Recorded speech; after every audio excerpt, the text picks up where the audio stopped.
Hi guys, in this video I will show you how to activate Game Overlay on Discord. Well, the first step is to open Discord.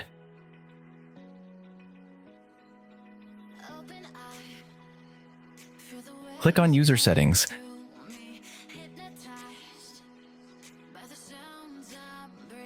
Click on Game Overlay. From here you can customize it to your liking. And here, select the keys you want to enable and disable the overlay.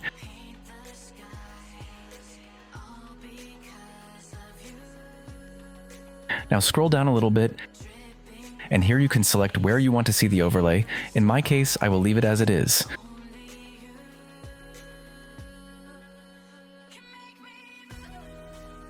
Now let's go to Registered Games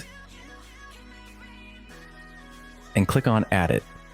Once added, we verify that we have enabled this option called Toggle Overlay.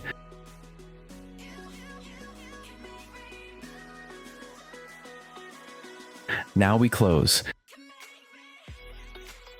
and open our game. To open the overlay inside the game, we press the key combination we selected earlier in the configuration, and here we have it. To remove it, we will press again the same key combination. If you found the video useful, leave me a like and a subscription. I appreciate it. Thanks for watching.